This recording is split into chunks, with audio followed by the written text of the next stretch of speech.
Can you? What's up, everybody? New York Comic Con 2019. I'm Andre with SYFY WIRE. Hey there, I'm Katie Wilson with SYFY WIRE. And I think you know why we're all here. We got the reunion of Angel going on stage right now. That's right, playing Cordelia, we got Carpenter, Spike James Marsters, Gunn J. August Richards, Wesley Alexis Denisof, and Fred Amy Acker. Welcome. I'm so glad to see you all and see you all here together. This is amazing. This is amazing. Thank you for having us. We're so excited to be here. Thank you. Oh, thank you. So yeah, I mean, first off, just how does it feel having the group together, been doing these reunions? I saw the photo shoot that you guys did. Like, just what has this been like to still have this energy for Angel? Oh, it's been a blast. We're missing a few, and we send our love out to those that aren't here today, but we are super happy to be together. I don't think this many of us have ever gathered like this at one time, so we're really excited, not just to see each other, but to see you. And then you guys came, And the fans and in such impressive numbers. It just fills our heart with love, and we're just so grateful. Thank you. I mean, look at, you're in the hall, like, it's incredible. Thank you. And like we get to hang out with each other again. Like I had the best drive home with Alexis back to the hotel last night. We just talked about everything, talked about our kids, talked about life. I was like, you're a very wise man. I was like, I had the same. I was like, I got to tell James how much I enjoyed talking with him. Like, James, I really enjoyed that chat last night. Well, it's great to see such happiness and kindness considering the show sometimes it wasn't always the case. So it's just nice to see this camaraderie. It's so true, and the show has been off air for 15 years, but still resonates with so many people. Yeah. What do you think it is about the show that people love and that really resonates with them the most? It was really good. Yeah. Yeah. Jay has a really They always make me answer this question. because it gets me feels. Go on. I think it has something to do with the fact that the show is about how you find family sometimes in places where you're not expecting to, or you may not even want to. And so this whole experience for my character specifically, and I think all of our characters, was about creating and finding a family. But the beauty of the show is that here we are 20 years later with all of you, and I consider you guys to be a part of that family too. So it's beautiful how it's just extended into the world. So that's I was like the cousin who shows up to the wedding late, and then everyone wishes he never came in the first place. Oh. Yeah. Like, oh, we God, love him just the same. Get him out of here. I don't, that's not accurate. No, but I mean the characters, not the Nice cast. try. No, like the characters. Like You're stuck with us, James. Just admit I it. tried, man. He is like that drunk uncle about to stir shit whenever What is he gonna say at the wedding? You know. You made it exciting. Do you have a moment from being on set that you guys really, really remember the most? Maybe something funny that happened, or like a super dramatic scene? Anything memorable? I feel like we were all keep talking about how we remember shooting in dark alleys in downtown LA before downtown LA was cool. And one particular evening we were all recalling was when from a second-story window a cup of pee got dropped on all of us. So it used to not be that We were fun. loud, and there were big blaring lights, and it was, you know, and we're disrupting their sleep at 4 in the morning, shooting our vampire show, and they felt a certain kind of way about it. Oh my God! I just love that you said a cup of pee though, so it's not I like someone took the time to put the pee in the cup, walk out and go. Exactly. We're not sure how much it was, but it felt like more. Okay. It certainly smelled like more. Oh gosh! Wow. I don't know if that helped with the So scene. it's not always pretty. Yeah. Wow. So true. Oh, the glamour. Well, something I think is interesting, not only with this show, but just the fact that you were on the WB, which, you know, while it had been out for a little bit, was still kind of like the edgy new network. So did you feel like that because you're on the WB, there was a way for the show to be able to be a little bit different than, say, if it was on any of the other networks at the time? I totally agree with this, because I was coming from Malibu Shores, which was NBC, and the show was on for 8 episodes, or 6, I think, actually aired, and we may have shot 8. But by episode 2 or 3, there was a strong network presence. They were in the makeup trailer. They were giving notes. They were on set. They were down the necks of everyone. You know, I think trying to cajole and mold and make it something that it wasn't. And what I think the WB did and what Garth did was super brilliant. He let Joss, the creator, alone so that he could do what he does best. And I think when that speaks to me even on a metaphorical level as a mom, like when you allow and give people a little bit of space to kind of do their thing, you know, you get a better result. Yeah, you just find talented people and let them do their thing. Yeah. Plus, Joss is going to do his thing, whatever the network says. He's been in a lot of tussles with network, and they have tried to, push him one way or another, and he just pushes right back. So, yeah. And I would just add that, we all take it as now these shows exist, but year to year, both of those shows were on the bubble. We never knew if we were coming back. We never were sure whether there would be a season 2 or season 3, and so it felt much more tentative at the time. Yeah, and that's what's so crazy is that, like, at the time, it seems like, oh, this, this show about vampires and demons and things, and like, so, this fantasy world. But like nowadays, it's like, you guys would fit right in. Like, when you saw Twilight come out, were you guys just like, been there, done that? Someone asked me one time, who would win in a fight between the vampires of Angel and Twilight? And I'd be like, Angel, we demoralize them with superior dialogue first.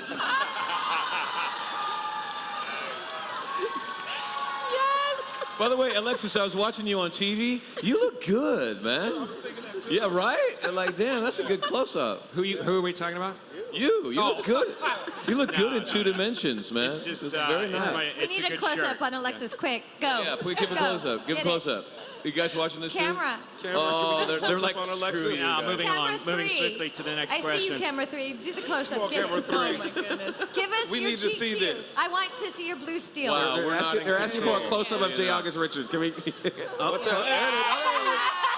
There we go. There's Alexis.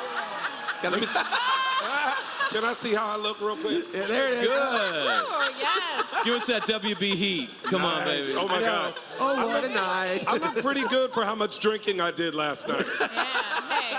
It's my the last God. day of con. I mean, hey, all bets are off, right? That's the beauty of the con. Y'all accept us as we are. Very much. They're all drunk too. Yes, exactly. Just to help you out, there is that giant Care Bear is actually there. You're not seeing things. Thank you. But yeah, I got invited to the SNL after party, so I had to go. Oh, yes, of of course. I had I'll to turn get that crunk. down. Yeah. Hot. But going a little bit based off of what you just said, a lot has changed in 20 years. How do you think the show would be different if it were airing this fall instead of fall '99? Ooh, that's good. First of all, I mean, no shade, but it would be more diverse. Yep.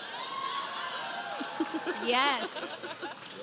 And we didn't really have any social media at that time, so I'm sure that would Yes, have that been would be a big Big difference. difference. Yeah. We would have multiple sources of income coming from branding, and social media has led to, I think what was not acceptable back in the day for us to do endorsements or whatever was sort of passe, and doing cons even were sort of looked down upon in terms of like, oh, only like has-beens or whatever type people do this, they must need the money or whatever. And what I feel like our generation and this show actually may have done is bridge that gap and kind of made it okay to embrace the fandom that is way before San Diego Comic-Con was what it is today, where all these big commercial television shows and major motion pictures come and they understand the devotion that you guys all have, but we knew it first. Yeah. I started coming to cons in 1974.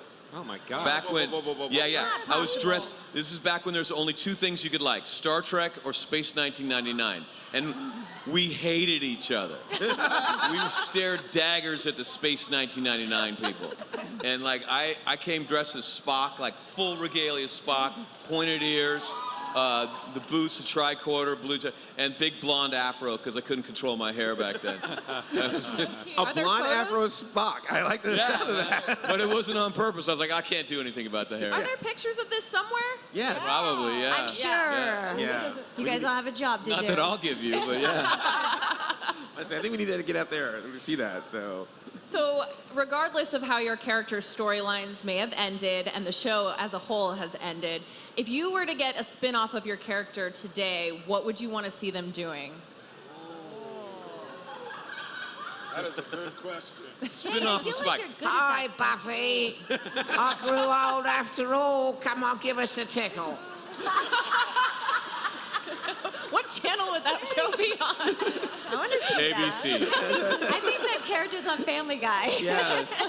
And I love that Spike would now all of a sudden just age that fast. Pig's blood is terrible. It's terrible. It tastes terrible. Doesn't do anything. Yes. I would just do whatever Joss says. I think someone said yesterday it would just be nice that we were all still alive. At the finale, we weren't sure how that was going to turn out. Yeah. So Right. any spinoff would be a positive. That is such a great question. I can't even answer it. How about a sitcom where Wesley, Gunn, and Fred live together, and it's like Three's Company, but with vampires? Yes.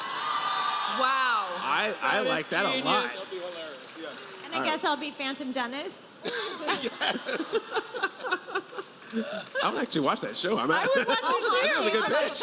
Mr. Hurley. CW, let's do it. All right. You could be Mr. Furley. Yeah. Yeah, nice. You kids. Well, speaking of continuations, they have been making like these comic, like sort of extra seasons through comic book form. Have you guys ever seen any of those, or have any thoughts on any of that? Yeah, I look good. You wrote two, right? Yeah. Yeah, I wrote a couple. Yeah. Oh, nice. Yeah. I did one where I wanted to write a story that was constrained by the same budget that we were on the show. This was on the other show. I wrote it for the other show's budgetary constraints. So I wasn't flying a spaceship. I didn't have like a crew of bugs helping me out. And I wanted to do one where Spike, because I think Spike is an underdog, so I wanted him to be not like Angel. It was like, how do you do a vampire with a soul without being Angel? And Angel's like an epic character. He's always in a mansion with a big roaring fire, sipping port wine, worrying about his soul. What should I do with it today? You know. So I thought Spike should he can't kill anybody for a meal, and he can't steal anything for say a new pair of boots because his boots are falling apart. So he should be homeless and he should be starving to death because he can't figure out how to live without without doing those things. And I wanted him to think that I wanted to have a bad guy that he thought he could beat. Like, oh, I could be the hero. I'll take that, sure. And it's so I wrote this little, like a nanny pushing a pram monster, ghoul, Right. and she's stealing babies. He's like, oh, I'll take her. I'll take her. But he attacks the monster and it unfurls to 30 feet tall and just kicks his butt. And he tries to play the romantic. He finds a girlfriend, but he doesn't have the courage to tell her what he really is, which is a vampire. She finds out when she sees his ass get kicked in the fight. She dumps him flat. And he's just down on the ground. But he does find a way to get a new pair of boots without hurting anybody. And that's the win. That is the win. I'm sorry, what did he say? It was a long thing. It's never mind. Alexis and I were just reflecting Sorry, on we where were- our microphones we were chatting placed in about your close-up. How naughty our mics look. Well, this show is so well known and so beloved. You have so many incredible fans out there. Do you have a fan encounter that you really remember, something that really stuck with you? It was probably yesterday. Yeah? Yeah. I mean, we met so many truly wonderful people who had really intelligent and insightful and awesome reflections about the show. Who told us wonderful stories about how they found the show, what the show helped them get through in their own personal lives. So it always happens at events like this, but the people we met yesterday I thought were really special, and I just loved meeting the people that I met I think the yesterday and Friday. Yeah. Fans are funny, smart, and we don't take ourselves too seriously. Yeah. And it's a great combination for a good conversation. Yeah. Like I've met someone who worked at the CERN Large Hadron Collider, dressed as a Wookiee. You know, I'm just physicists, doctors, like people with really interesting jobs, and they're all fanboys like me, and it's great. It's also been fun since it's the 20th anniversary that so many people have passed this down to their children. So there's people now that we're meeting that are fans who were not alive when the show is even on, and that's really special just to see how. I really love seeing the families who come up together and have it as a bond I between love the them. moms who say, "This is Spike, honey," and the little kid goes, How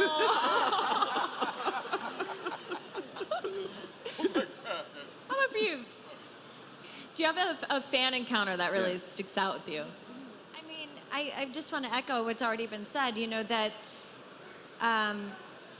it's difficult sometimes. It's emotional and it's a lot. Coming to these cons are so special, but it never ceases to amaze me how people are able to, like he said, analyze the show in such an intelligent way and articulate things that you kind of on a cursory level could acknowledge and see, but would never be able to say or formulate on your own. And I always enjoy meeting the fans, and I always enjoy learning about their lives and how they came to find the show, and always so grateful that they pass it on to younger kids. And I had 100 different people come up, and I said, "You're not old enough to know the show. How did you find it? Or who told you? Because who is your Eskimo? Who was it? Your mom? Was it your dad?" And then there's a nice story that goes along with, "Yeah, my mom and I, I was a teenager and we didn't get along, but this is the only thing that we did connect with or to each other with." But to single out any one particular experience would be nearly impossible. It's emotional. It's emotional for them. It's emotional for us, and never lost on us that it's been so long ago that we were on the air and we didn't have social media kind of revive it and keep it alive. And again, I know we all feel this way, but just thank you so much. Yeah. Yeah. That's incredible. Yeah. Let's just pretend in a perfect world each one of your characters had a happy ending. What would that happy ending look like for your characters? I don't know. I'm not a writer. I don't know these things. Well, that's a physical and spiritual impossibility for Wesley. He is not. That's not in his DNA. You can make up anything you want. Well, then he doesn't exist. That's So the I get That's a happy ending. I think it would be I get to deflect that. Buffy, 2 pillows, and Netflix. Nice. Well, that was something I wanted to bring up too, because it's we see so many movies and TV shows now trying to create a universe, and because Angel being a spinoff of Buffy, you kind of had that universe going. Was that an interesting experience? And especially for some of you, you were characters that started out on Buffy and then ended up being on Angel. How was it to have that character evolution as well as that world to play in? I think it'd be fun to have had an affair with Fred. Oh. Okay, Yeah. I'm in. I don't know. I mean, it just would have been great to live. And then if I didn't, I mean, the possibilities are endless. I mean, you tried to kill me so many times. What if we ended up being besties or something? Walked around in robes and fuzzy, whatever the opposite of our relationships were. You would talk would about always it. be interesting. Yeah, the way that people reminisce about high school. Likelihood or of that whatever. happening. Yeah. I guess to your question, I wonder if Charisma feels this way too. Since I'm one of the characters that started out on Buffy, was feeling very much loathed by the community that were watching the show initially, and that was appropriate. But then being afforded the time in storytelling to change that kind of paradigm for the character and for how the people watching the show felt about it. So I guess that's kind of a interesting journey. Would you say that was? 1,000%. Yeah, I mean, Cordy was. 1,000% too. I mean, I feel, and often people say to me how they feel Cordelia had such a huge growth, and probably the biggest growth of all the characters. But one of the biggest examples of a character growth is his character, Alexis's character, and Wesley. Massive transformation. And that just speaks to the time that we were afforded and the gratitude we have by the people and the powers that be that gave us that ability to do that. But also it speaks to the talent of the writers being able to, and I'm not going to say I am necessarily, but you really transformed in terms of, we had expressed this before, being a awkward, bubbling, like, accidentally prone type rogue demon hunter, to this smoldering, obviously Sexy. a mental giant, Damn. person. I'm gonna and press that rewind and just watch this over and over. over and over. No, I mean that's an example. And then obviously, your character turned into Illyria, and then you turned into a lawyer. You were the antithesis of the street thug that once was, one-dimensionally portrayed initially. Like, I feel like the talent behind the scenes is that, I don't know how much you changed. We barely I was ever thinking it's worked the same, together. you thought, but you don't know. Like people surprise you in life. You think you pigeonhole a person, and then you get to know them, and then they surprise you. So like Joss, as a storyteller, will bait the audience into judging a character a certain way, and he's manipulating the audience to do that, and then he'll flip it, and then judge the audience for ever pigeonholing the character, like, ha, you thought you knew, you don't know anything. I feel like Buffy and for Cordelia that it was a slow burn. There were cracks, early on in the season, like when I have been told by you guys, and also because I don't get a chance to rewatch, or you don't when you're working on it. But like there were cracks and moments that indicated that there was more going on. But it really took time. For me, it was just a total flip. Like, Yeah. you think he's a badass, no, he's a poet. Like he's just like, oh, I wrote a poem for you. I hope you like it. I was like, what? Goes back a lot to what you were saying about why people still like the show too. I mean, I think that's something that Joss did, and that a lot of genre shows do, is allow characters to have these. I mean, it's not like you're on a Case of the Week law show where you're the same character doing the same action, and it's such a gift as an actor to be able to, start as the ditzy cheerleader and become this amazing character, to start as a girl in a potato sack and become a demon goddess. I mean, that's just not something you get to do on every show, and I think that's what is celebrated at Comic-Con and makes it exciting to be part of genre and television, and why we all seem to gravitate towards that kind of stuff, I think, both as viewers and as actors. Awesome. Well said. Yeah. Come on, essay question. Very true. So, of course, we have Halloween coming up around the corner. So we're curious, what would your character dress up like for Halloween? I don't know, but I just figured out what I want to be. Yes. I want to be Polly on Peaky Blinders. Ooh. I saw a picture. I was like, oh, that's so dope. Now I just need a party to go to. Here we go. I think Illyria would dress up as Fred. I don't know. Thank you. Oh. Wow. I think Spike would dress as Billy Idol and no one would notice. I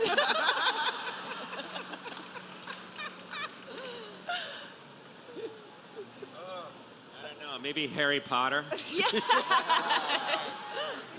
That's a good one. I guess Gunn would definitely dress up as Daredevil. Ooh. Because he makes that reference to the Daredevil comics. So he would be Daredevil. That's a good one. That's a good one. That's good. So we're going to play a little game here that we like to call Snap Judgment. So how this works is I'm going to ask you guys a question. We're going to count to 3. I'm going to snap. And then you just all say what your answer is at the same time, just to see if anyone matches up here. So, Yeah. all right. This could be Everyone at the dangerous. No same promises. time. All right, At the so same the time? first Okay. one. Who in the cast was most likely to get caught napping on set? 3, James. 2, 1. David. Who'd you say? David. David. Really? Who'd you say? I didn't say anyway. Who'd you say? Me. I said me. Okay, so we got a 3-way tie between. mixed Yeah, a lot of naps. sleeping on the set. A lot of sleeping, a lot of naps. We had long hours. Fair enough. Like, we did 22 episodes. Yeah. Like, I'm on a show now that does 10, and people say they're tired. I'm like, you don't even know what tired is. That's right. You don't know that WB schedule? And by the way, sleeping on set is a good thing. Yeah. That's not a negative. Like, if you can sleep on set, do it. Yeah. Tom, that's, You need to. yeah, like someone asked Tom Hanks what the secret of film acting was. He says, lay down. When they turn their back on you, even if it's for 5 seconds, lay down. That's great. Me, I just slept standing up. Did you eyes open too? Yeah, I operated like I was awake. Wow. All right, one more. Who is most like their character? 3, 2, 1. David. David? Well, he's not here to I don't defend know, you're himself. kind of brainy. Oh, thank you. I Yeah, mean, I'll that take didn't it. come out right. You're But I'm brainy, you're sexy, like you're getting you're getting all the Good. This is compliments. going good for me today. Yeah, I'll take it. I'm such an American. I'm just watching television. I'm sorry, guys. I'm like, these guys are beautiful. What? It's like they should have a show right now. Like they should have another show right now, right? Revival. Well, thank you all so much for being here. This has been amazing. I'm sure you all have been appreciative of this. Like, just thank you for your time and being here. Thank you. Yeah. One more time, the cast of Angel. Right here on the you so SYFY much. Wire stage. That's right, you never know what to expect here at SYFY Wire, so make sure you keep tuned to our coverage of New York Comic Con 2019. Coming up next, we got the new Blade Runner Expanded Universe, so stay tuned for that here on SYFY Wire.